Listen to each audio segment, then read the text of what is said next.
সঙ্গীত শিল্পী মমতাজকে নিয়ে আসা হয়েছে ডিবি কার্যালয়ে। আমরা ডিবি কার্যালয়ের ঠিক সামনে রয়েছে এবং কিছুক্ষণ আগেই গ্রেপ্তার হয়েছেন সাবেক আওয়ামী লীগের এই এমপি, যিনি মানিকগঞ্জ আসন থেকে পরপর কয়েকবার কিন্তু সংসদ সদস্য নির্বাচিত হয়েছেন। এবং সঙ্গীত শিল্পী মমতাজ বেশ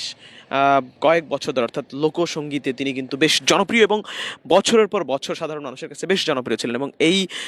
যেমনটা আমরা জানতে পেরেছি যে রাত 11:30টার দিকে ধানমন্ডির স্টার কাবাবের পেছনের একটি বাসা থেকে কিন্তু তাকে গ্রেফতার করা হয়েছে এবং ডিবির একটি দল তাকে সেখানে অভিযান চালিয়ে গ্রেপ্তার করে। এবং জানা যায় যে তার বিরুদ্ধে আসলে একাধিক মামলা রয়েছে এবং সেই একাধিক মামলায় তাকে গ্রেপ্তার করা হয়েছে। গ্রেপ্তার করে ডিবি কিছুক্ষণ আগে এখানে নিয়ে এসেছেন এবং তিনি এখন ডিবি কার্যালয়ে রয়েছেন। এই মধ্যরাতে গ্রেপ্তার করা হলো ডিবি কার্যালয়ের সামনে থেকে তাকে, এবং ডিবি কার্যালয়ের সামনে তাকে নিয়ে আসা হয়েছে। কিছুক্ষণ আগে একটি গাড়িতে করে ডিবি কার্যালয়ে তিনি প্রবেশ করেছেন। এবং এছাড়াও কিন্তু ডিবির যে পুলিশের যে যুগ্ম কমিশনার রয়েছেন নাসিরুল ইসলাম, তিনিও কিন্তু জানিয়েছেন যে তিনি আসলে এই জায়গাটিতে আসলে রয়েছে, সেটি কিন্তু আমরা জানতে পেরেছি। এবং সঙ্গীত শিল্পী মমতাজকে এখন এখানেই রাখা হয়েছে, অর্থাৎ তার বিরুদ্ধে যে মামলা জুলাই গণঅভ্যুত্থানে, এই সময়টিতে তিনি কিন্তু আওয়ামী লীগের হয়ে যেত, আওয়ামী লীগের মনোনীত তিনি এমপি ছিলেন এবং বেশ কয়েকবার তিনি আসলে মানিকগঞ্জ থেকে তিনি নির্বাচিত হয়েছেন, আওয়ামী লীগের সংসদ সদস্য ছিলেন এবং এই বেশ কয়েকবার আওয়ামী লীগের প্রার্থী ছিলেন তিনি, এবং আওয়ামী লীগ নেতা হিসেবেও কিন্তু তার একটা বিশেষ প্রভাব কিন্তু ছিল। এবং যে কারণে জুলাই গণঅভ্যুত্থানের যে মামলাগুলো হয়েছে, জুলাই গণঅভ্যুত্থানে শিক্ষার্থীদের হত্যায় যে মামলা হয়েছে বা ছাত্র জনতার হত্যায় যে মামলা হয়েছে, সেই মামলায় কিন্তু তার নামও উঠে এসেছে এবং তার বিরুদ্ধে একাধিক মামলার কথাই জানিয়েছে ডিবি অফিস থেকে এবং ডিবি কার্যালয় থেকে। যেমন আমরা জানতে পেরেছি যে তার বিরুদ্ধে একাধিক মামলার প্রেক্ষিতে একটি অভিযান চালিয়ে কিন্তু ডিবির অভিযানিক দল তারা রাত 11:30টার দিকে ধানমন্ডির স্টার কাবাব রেস্টুরেন্টের ঠিক পেছনের একটি বাসা থেকে তাকে গ্রেফতার করে। এবং ঠিক এখন 12টার কাছাকাছি এই সময়টিতে বলা চলে যে 12টার বাজছে বা 12টার থেকে একটু বেশি বাজছে, এবং এই সময়টিতে বলা চলে যে কিছুক্ষণ আগেই কিন্তু তাকে সেখান থেকে গ্রেপ্তার হলো 11:30টার দিকে, এবং সেই অভিযানটি চালিয়ে গ্রেপ্তারের পরে নিয়ে আসা হয়েছে ধানমন্ডির সেই বাসা থেকে তাকে গ্রেপ্তার পরে এই ডিটেকটিভ ব্রাঞ্চ বা ডিবি কার্যালয়ে নিয়ে আসা হয়েছে এবং গোয়েন্দা সংস্থা তাকে গ্রেফতার করেছে। গোয়েন্দা সংস্থা তাকে গ্রেফতার করে এই ডিবি কার্যালয়ে তাকে রেখেছেন। এবং এরপরে হয়তো বলা যাবে যে গণমাধ্যম এখনো তিনি জানাননি, আসলে সেই পরিস্থিতি নিয়ে আমরা জানতে পারিনি যে কোন অবস্থায় রয়েছে, সেটির বিরুদ্ধে হয়তো সেই মামলায় তাকে গ্রেফতার দেখানো হবে কিনা। তবে গ্রেফতারের কথা বলেছেন, একাধিক মামলা রয়েছে বলেছেন, কিন্তু কোন মামলায় আসলে তাকে গ্রেফতার করা হয়েছে বা কোন মামলায় কোন কোন মামলায় তাকে গ্রেফতার দেখানো হবে সে বিষয়ে কিন্তু আমরা এখনো কিছু জানতে পারিনি। তবে যেটি জানতে পেরেছি যে তার বিরুদ্ধে একাধিক মামলার কথাই ডিবির এই কর্মকর্তা কিন্তু জানিয়েছিলেন যে ডিবি অফিস থেকে আমরা যেটা জানতে পেরেছি তার বিরুদ্ধে একাধিক মামলা রয়েছে এবং জুলাই গণঅভ্যুত্থানের যেই মামলা আসলে আওয়ামী লীগের বিরুদ্ধে কিংবা আওয়ামী লীগের যে নেতাকর্মীদের বিরুদ্ধে হয়েছে, যেখানে আওয়ামী লীগের নেতাকর্মী, ছাত্রলীগ, যুবলীগ বা অন্যান্য নেতাকর্মীদের বিভিন্নভাবে তারা যেই জুলাই গণঅভ্যুত্থানে ছাত্রদের উপরে যেই হামলা বা যে ঘটনা ঘটেছে জুলাই গণঅভ্যুত্থানে, এবং সেখানেই জুলাই আন্দোলনের এই হামলাগুলোর সাথে বিশেষ করে সরাসরি সম্পৃক্ত থাকার অভিযোগ রয়েছে ছাত্রলীগ, যুবলীগ সহ অন্যান্য যে মাঠ পর্যায়ে যে নেতাকর্মীরা রয়েছেন, থানা পর্যায়ে নেতাকর্মীরা রয়েছেন তাদের, এবং বিশেষ করে যারা এমপি বা এই শ্রেণীর যে নেতাকর্মীরা রয়েছেন তারা পেছনে থেকে সেই জায়গাতে কাজ করেছেন বা উস্কানি দিয়েছেন, অনেকে সড়কে নেমেছেন, তেমনই নানা অভিযোগ রয়েছে। তবে মমতাজের বিরুদ্ধে, অর্থাৎ সঙ্গীত শিল্পী মমতাজের বিরুদ্ধে কি কি ধরনের অভিযোগ রয়েছে সেটি আমরা এখনও জানতে পারিনি। এবং বলা হচ্ছে যে তার বিরুদ্ধে একাধিক মামলা রয়েছে বিভিন্ন থানায়। তবে ধানমন্ডি এলাকার এই স্টার কাবাবের পেছনের এই বাসা থেকে তাকে গ্রেফতার করে নিয়ে এসেছে ডিবি, এবং সেটির গ্রেফতারের পরে কিন্তু তাকে ডিবি কার্যালয়ে কিছুক্ষণ আগে আনা হয়েছে। ডিটেকটিভ ব্রাঞ্চ ডিবির এই কার্যালয়ের সামনে আমরা রয়েছি মধ্যরাতে সঙ্গীত শিল্পী মমতাজকে।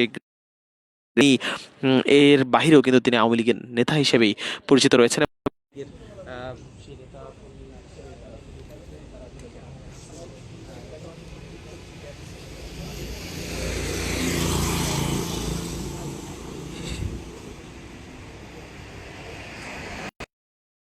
নিষিদ্ধের ঘোষণা, যেখানে ছাত্রলীগকে নিষিদ্ধ করা হয়েছে সেই জুলাই গণঅভ্যুত্থানের পরপরই, এবং যেই আওয়ামী লীগের কার্যক্রম নিষিদ্ধ, আওয়ামী লীগ নিষিদ্ধ নিয়ে নানা ধরনের রাজপথে আন্দোলন সংগ্রাম যেগুলো চলছে সড়কে, এবং সেটির প্রেক্ষিতে যে সিদ্ধান্ত আসলে হলো, অর্থাৎ গত বুধবার সাবেক রাষ্ট্রপতি আব্দুল হামিদ তার সেফ এক্সিট বা দেশ ত্যাগ করে থাইল্যান্ডে প্রবেশ করাকে কেন্দ্র করে একটি নতুন করে আবার আলোচনার জন্ম হলো। এবং সেখানে আমরা দেখেছি যে তার সেফ এক্সিটকে ঘিরে নানাভাবে বলা হয়েছিল যে আসলে দেশের একজন কূটনৈতিক অর্থাৎ ডিপ্লোম্যাটিক পাসপোর্টধারী যিনি বাংলাদেশ থেকে অন্য দেশে গিয়েছেন এবং তিনি আওয়ামী লীগ শাসনামলের সেই রাষ্ট্রপতি, এবং তাকে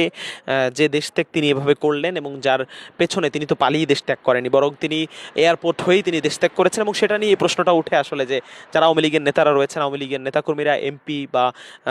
বিভিন্ন সেন্ট্রালের যে নেতাকর্মীরা রয়েছেন তাদেরকে গ্রেফতার করা হচ্ছে না, বা সেটি নিয়ে প্রশ্ন ওঠে। এবং পরবর্তীতে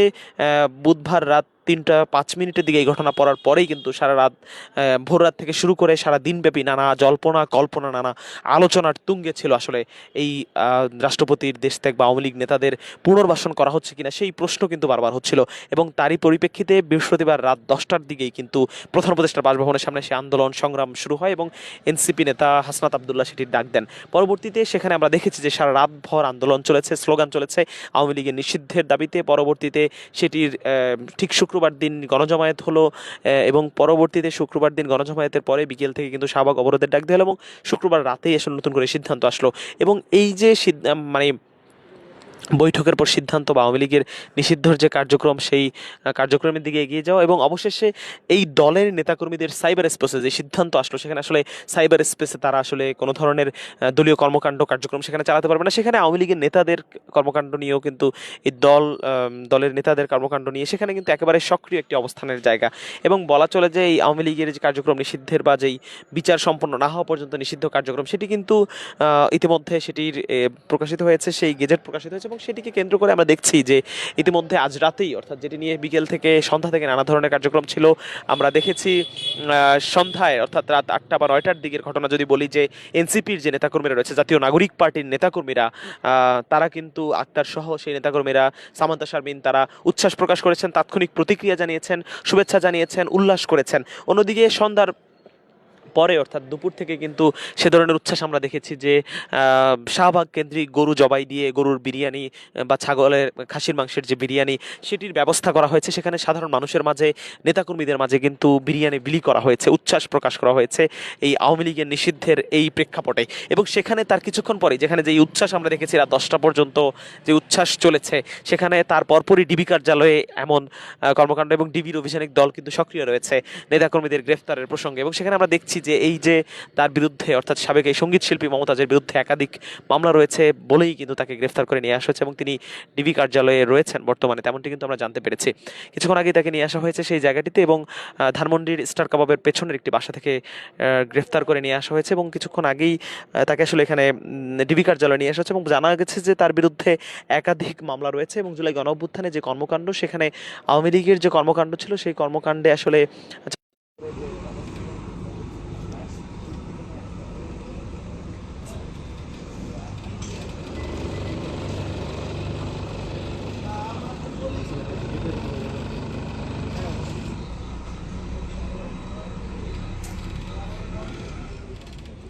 কি এর খবর কি?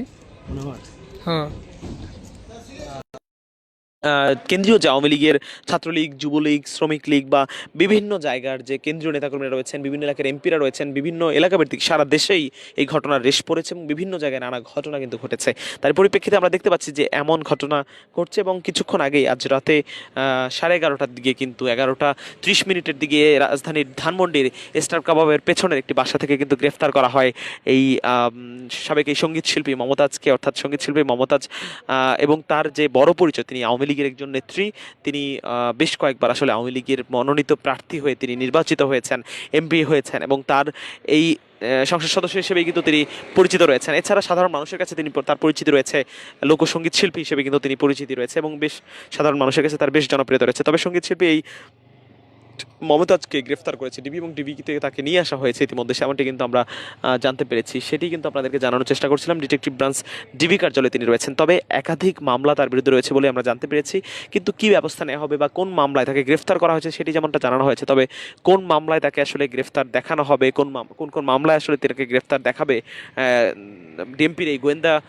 সংস্থা, সেটি কিন্তু আমরা এখনো জানতে পারিনি। তবে সেক্ষেত্রে যদি বলা যায়, হয়তো আগামীকাল পর্যন্ত গণমাধ্যমের সাথে আমরা জানতে পারবো তাকে কোন মামলায় আসলে আদালতে প্রেরণ করা হচ্ছে নাকি কি করা হচ্ছে, জিজ্ঞাসাবাদ করা হবে কিনা, সেই সিদ্ধান্ত আসলে ডিএমপির পক্ষ থেকে বা আইন শৃঙ্খলা রক্ষাকারী বাহিনী সেই সিদ্ধান্তটি নেবেন এবং তারপরে আমরা হয়তো জানতে পারবো, গণমাধ্যম কর্মীদের সাথে সেই আলোচনা হয়তো হবেন বা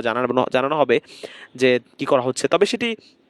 এখনো যদি বলতে চাই, একাধিক মামলার কথা কিন্তু তারা বলেছেন যে তিনি নিশ্চিত করেছেন ডিবির এক কর্মকর্তা এবং যিনি বলেছেন যে একাধিক মামলা কিন্তু তার বিরুদ্ধে রয়েছে, যে মামলার প্রেক্ষিতেই তার বিরুদ্ধে এই যে অভিযানটি চালিয়ে একটি বাসা থেকে তাকে, স্টার কাবাবের পেছনের এই বাসা থেকে তাকে আসলে গ্রেফতার করে নিয়ে আসা হয়েছে এবং ডিটেকটিভ ব্রাঞ্চ ডিবি কার্যালয়ে এখন তিনি রয়েছেন বলে কিন্তু আমরা জানতে পেরেছি। যেমনটি জানাচ্ছিলাম, রাজধানীর মিন্টো রোডের এই ডিটেকটিভ ব্রাঞ্চ বা ডিবি কার্যালয়ের সামনে থেকে যেই দৃশ্য আপনারা দেখতে পাচ্ছেন এবং এখানেই কিন্তু নিয়ে আসা হয়েছে সাবেক এই সাবেক এই এমপি এবং সঙ্গীত শিল্পী মমতাজ বেগমকে, সেটি কিন্তু আমরা জানতে পেরেছি।